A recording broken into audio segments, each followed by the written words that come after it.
दोस्तों, ये कहानी एक माँ पर है जो अपने 2 बच्चों के साथ ऐसे आइलैंड पर फंस जाती है जहां से निकलना नामुमकिन है। अब कहानी की शुरुआत होती है और हमें कश्ती को तैरते हुए देखते हैं।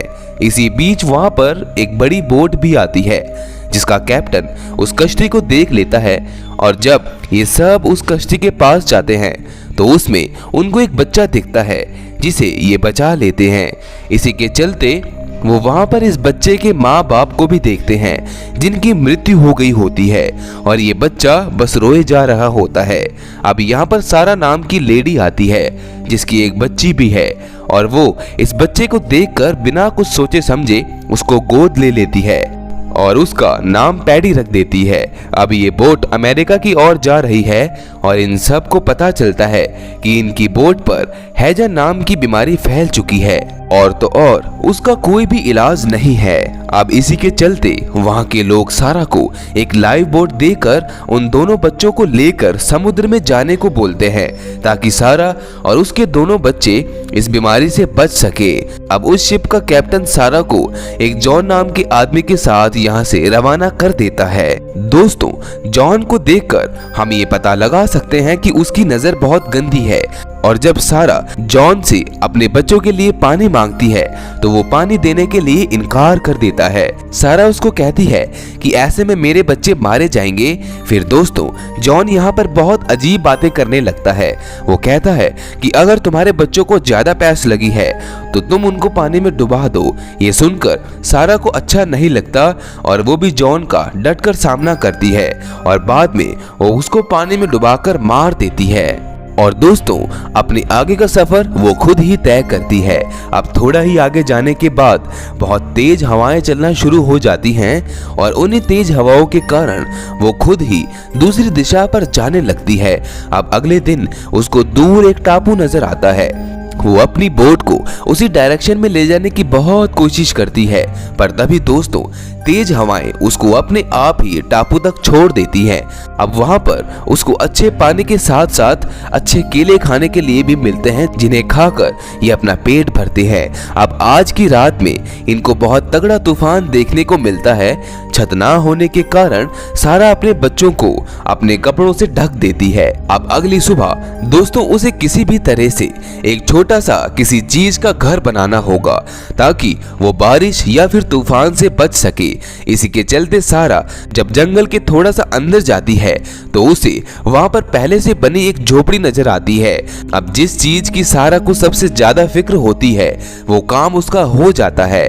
अब बस उसको मछलियां पकड़नी नहीं आती तो वो भी समय के चलते चलते सीख जाएगी।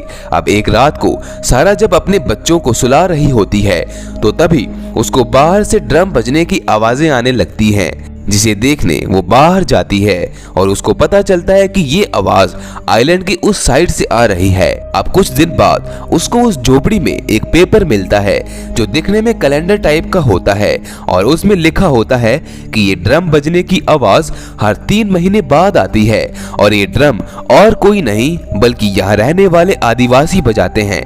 वो किसी की बलि चढ़ाने के वक्त ये बजाते हैं। ये देखकर सारा बहुत डर जाती है और कहती है कि मैं अपने बच्चों को आज के बाद कभी भी उस तरफ नहीं लेकर जाऊंगी। इसी तरह से 8 साल बीत जाते हैं और लिली और पैडी भी बहुत ज्यादा बड़े हो जाते हैं। एक दिन जब वो दोनों मछली पकड़ने जाते हैं जहाँ पर वो एक शार्क को देख लेते हैं जिसे देखने के बाद वो बहुत ज्यादा डर जाते हैं और तभी सारा जाकर उन दोनों को अपने घर तक लाती है। पैडी को बहुत डांटती है और कहती है कि तुम ऐसी हरकतें क्यों करते हो। अब इसी के चलते सारा को नमूनिया हो जाता है। अब यहाँ पर कोई डॉक्टर नहीं होता इसलिए उसको अपनी बचने की उम्मीद बहुत ज्यादा कम लगने लगती है। फिर वो अपने दोनों बच्चों को एक जगह पर ले जाती है और कहती है कि बेटा मैं अगर किसी दिन भी मर जाऊं तो मुझे यहाँ पर गाड़ देना। अब दोस्तों कुछ दिन बाद ऐसा ही होता है। सारा की मृत्यु हो जाती है और उसके दोनों बच्चे वैसा ही करते हैं जैसा सारा ने उनको बोला होता है। अब दोस्तों लिली और पैडी अपने आप को बहुत अकेला महसूस करते हैं। अब कुछ सालों बाद हम उन दोनों को देखते हैं जो काफी बड़े हो गए होते हैं और पैडी लिली के पास जाकर उसको कहता है कि चलो हम अंडे छुपाने वाला गेम खेले। तो लिली भी मान जाती है और हर बारी की तरह वो इस बारी भी गेम को जीत जाती है। अब एक दिन पैडी उसको एक बहुत कीमती समुद्री मोती देता है जिसे लिली बहुत पसंद करती है।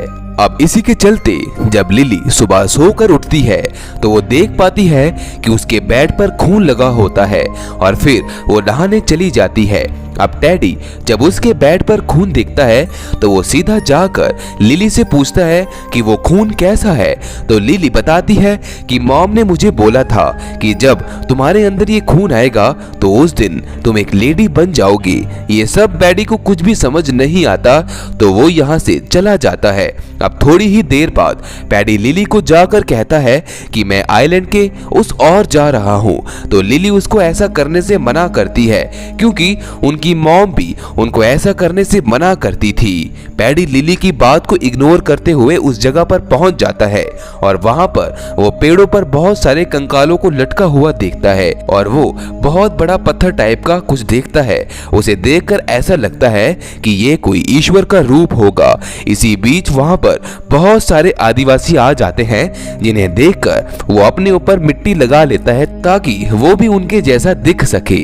अब जैसे तैसे करके वो आदिवासी उसको पकड़ ही लेते हैं पर पता नहीं उनके मन में क्या आता है, ये उसको छोड़ देते हैं और फिर वो भागते हुए लिली के पास आ जाता है जिसे देखकर लिली बहुत खुश होती है और अब इन दोनों को रियलाइज हो जाता है कि ये एक दूसरे के बिना नहीं रह पाएंगे और इसी के साथ ये फैसला करते हैं कि अब ये दोनों एक दूसरों से शादी कर लेंगे। अब दोस्तों ये करते भी ऐसा ही है। अब एक दिन पैडी दूरबीन से दूर देखता है जहां पर वो देख पाता है कि एक बोट इनकी तरफ आ रही होती है और फिर ये भी नीचे उतर जाते हैं। ये उस बोट में एक व्यापारी को देख पाते हैं जो इंग्लैंड की तरफ जा रहे होते हैं। अब कैप्टन की बेटी सिल्विया के कपड़े देखकर लिली बहुत प्रभावित होती है क्योंकि दोस्तों इन्होंने कभी भी ऐसे कपड़े नहीं देखे होते। अब उसी रात को वो उनको डिनर कराते हैं जो कि कैप्टन और सिल्विया को बहुत पसंद आता है। अब दोस्तों हमें यहाँ पर पता चलता है कि सिल्विया कहीं ना कहीं पैडी से अट्रैक्ट हो रही होती है और तो और सिल्विया उसके साथ डांस भी करती है जिसे देखकर पहली बार लिली को जलन होती है। और अगले दिन वो सिल्विया बनने की कोशिश करती है। वो मुंह पर मेकअप करती है पर आज से पहले उसने ऐसा कभी नहीं किया होता। तो पैडी उसको देखकर अट्रैक्ट होने के बजाय उस पर हंसने लगता है जो बात लिली को सही नहीं लगती और फिर वो नहाने चली जाती है। दोस्तों वहां पर कैप्टन का एक आदमी लिली को नहाते हुए देख लेता है और उससे जबरदस्ती करने लगता है जिसे पैडी देख लेता है और उसको बहुत ही गुस्से के साथ उस पर हमला करता है। इन दोनों के बीच में बहुत खतरनाक लड़ाई होती है। कैप्टन निक को पीछे हटने के लिए कहता है पर वो नहीं हटता। अब पैडी भी बड़ी ही चालाकी से उसको शार्क की ओर ले जाता है। निक के सर से खून आ रहा होता है तो शार्क आकर उसको कच्चा चबा जाती है जिससे उसका खेल खत्म हो जाता है। दूसरी जगह हम लिली और पैडी को देखते हैं जो लिली को कहता है कि हमें भी कैप्टन के साथ यहाँ से चले जाना चाहिए। लिली उसको बताती है कि मैं एक माँ बनने वाली हूँ और मैं अपने बच्चे को ऐसी जगह पर कभी जन्म नहीं दूंगी जहाँ पर निक जैसे लोग रहते हैं। ये बात सुनकर दोस्तों वो यहीं लिली के साथ रहने का फैसला करता है। अब इसी के चलते कुछ महीनों के बाद इनको एक बेटी होती है जिसपे ये अब बहुत खुश रहते हैं। और दोस्तों ये कहानी अभी आधी अधूरी है। इस मूवी का नेक्स्ट पार्ट मैं जल्द ही आपके सामने रखूंगा। दोस्तों अगर आप इस तरह से किसी आइलैंड पर फंस गए तो क्या आप वहीं पर अपनी जिंदगी बिताना चाहेंगे या फिर आप वापस अपने शहर आ जाएंगे? नीचे कमेंट बॉक्स में जरूर बताइएगा। तो इसी के साथ इस मूवी का यही अंत हो जाता है। ऐसी और भी सर्वाइवल मूवीज देखने के लिए आप मेरे चैनल को सब्सक्राइब कर लीजिए। इस मूवी में सिर्फ इतना ही। मिलते हैं नेक्स्ट वीडियो में। उम्मीद करता हूँ कि आपको ये वीडियो पसंद आई होगी।